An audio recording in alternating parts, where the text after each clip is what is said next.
اعوذ باللہ من الشیطان الرجیم بسم اللہ الرحمن الرحیم رب اشرح لی صدری ویسر لی امری واحلل عقدۃ من لسانی یفقہوا قولی۔ محترم خواتین، السلام علیکم ورحمۃ اللہ وبرکاتہ۔ آج سورہ فاتحہ کی تفسیر جو مختصر آپ کے سامنے رکھی جا رہی ہے، اس سے متعلق ہم انشاءاللہ آپ کے سامنے آیت نمبر 4 انشاءاللہ بیان کریں گے، اور انشاءاللہ اس مختصر تفسیر سے ہمارے اندر تفصیلی تفسیر پڑھنے کا زیادہ سے زیادہ شوق پیدا ہو، اس نظریے کے ساتھ ہم آگے آئیں گے انشاءاللہ۔ بسم اللہ الرحمن الرحیم۔ ایاک نعبد و ایاک نستعین۔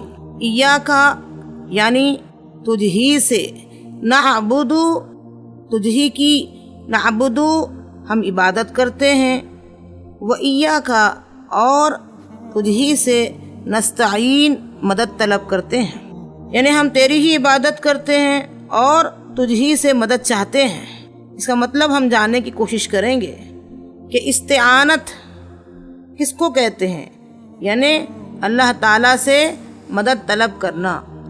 اس ضمن میں ہم آپ سے یہ بات بیان کریں گے کہ اللہ کے سوا کسی سے بھی بغیر اسباب ظاہری مدد طلب کرنا شرک ہے، اور یہ بھی یاد رہے کہ اسباب کے ذریعے سے مدد طلب کر کے اسباب پر بھروسہ کر لینا بھی غلط ہے۔ اس آیت میں ایاک کے اضافے سے عبادت اور استعانت یعنی مدد طلب کرنا اللہ ہی کے لیے خاص ہو جاتے ہیں، اور ایسی ہر صورت میں اللہ کی کسی نہ کسی صفت کا انکار یا اس میں شرک لازم آتا ہے، یعنی اللہ کی مدد کے بغیر آپ جانیں کہ نہ کوئی نیکی کر سکتا ہے، اور اللہ کی مدد کے بغیر کوئی برائی نہیں چھوڑ سکتا۔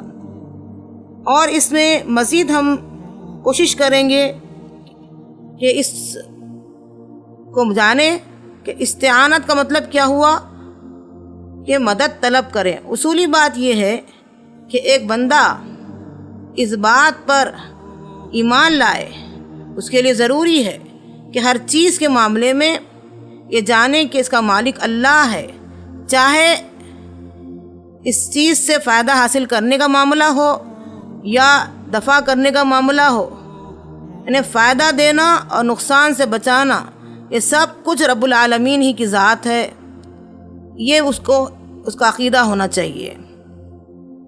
نفع پہنچانے والی ہستی بھی اللہ رب العالمین ہے، اور نقصان سے بچانے والی ہستی بھی اللہ رب العالمین ہی کی ہے۔ چنانچہ اس ضمن میں ہم ایک حدیث لیتے ہیں ابو ذر رضی اللہ عنہ کی، کہ وہ کہتے ہیں کہ اللہ کے رسول صلی اللہ علیہ وسلم نے فرمایا، اگر سارے کے سارے لوگ تمہارے حق میں نقصان پہنچانا چاہتے ہیں اور اللہ تمہارے حق میں نقصان نہیں لکھا ہے تو وہ نقصان نہیں پہنچا سکتے، اسی طرح سارے کے سارے لوگ تمہارے حق میں نفع پہنچانا چاہتے ہیں اور اللہ تمہارے حق میں نفع نہیں لکھا ہے تو وہ نفع نہیں پہنچا سکتے ہیں۔ اس سے یہ بات معلوم ہوئی کہ تنہا اللہ رب العالمین ہی اس بات پر قادر ہے کہ وہ اس کو نفع دے یا نقصان پہنچائے، جو بھی ہے نقصان سے بچائے۔ اب آئیے ہم ایک اور بات اس میں جانیں گے کہ اللہ رب العالمین جو ہمیں حکم دیتا ہے کہ جب مثال کے طور پر کوئی آدمی ہے کہ وہ بیمار پڑ جائے، اب اس کو علاج کروانا، یعنی اللہ حکم دیتا ہے کہ بیمار کو چاہیے کہ وہ علاج کرائے، اسباب کو اپنائے، کیونکہ اس نے دنیا کو اسباب پر قائم کیا ہے، لیکن وہ شفا کے لیے اللہ سے امید لگائے کہ اس نے جو دوائی لی ہے وہ اللہ کے حکم کے بغیر اثر نہیں کرے گی، یہ اس کا عقیدہ ہونا چاہیے۔ اسی طریقے سے اللہ سبحانہ و تعالی ہم تمام کو یہ اسباب کو اپنانے کا جو حکم دیے ہیں، اگر ہم اسباب نہ اپنائیں، دوائی کا استعمال نہ کریں، ڈاکٹر کے پاس نہ جائیں، تو یہ بھی غلط ہے۔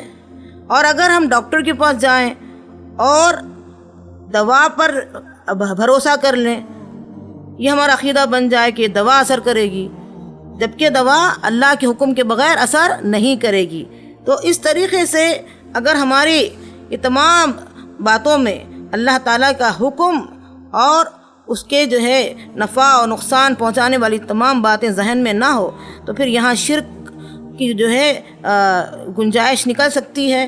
اللہ تعالیٰ سے ہم دعا کریں گے کہ اللہ تعالیٰ ہمیں ایسے شرک سے بچائے۔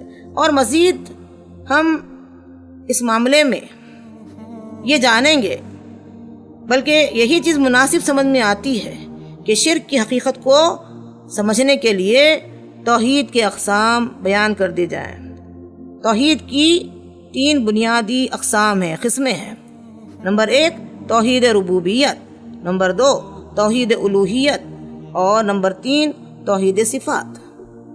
توحید ربوبیت یعنی کائنات کا خالق، مالک، رازق، مدبر یعنی چلانے والا صرف اللہ تعالیٰ کی ذات ہے۔ اسے ہمیشہ مشرکین اور کفار بھی تسلیم کرتے رہے۔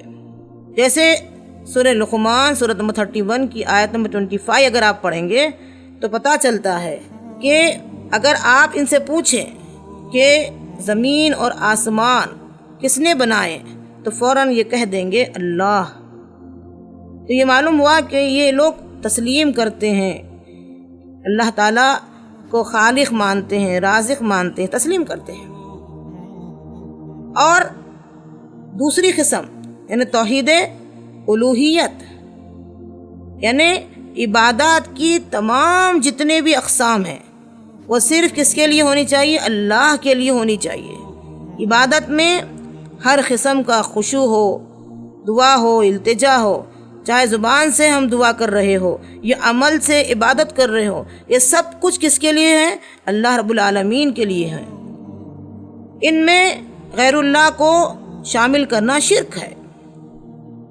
اسی طریقے سے توحید صفات ہم سمجھنے کی کوشش کریں گے۔ اللہ تعالیٰ کی جو صفات قرآن و سنت میں ذکر کی گئی ہیں، ان پر کسی تحریف کے بنا ایمان لانا چاہیے۔ اللہ کی صفات غیر اللہ میں مانیں گے تو وہ شرک ہے۔ تو شرک کے بارے میں اللہ تعالیٰ کا اعلان ہے کہ وہ اسے نہیں بخشے گا۔ جو اس کے ساتھ شریک ٹھہرائے وہ اسے نہیں بخشے گا۔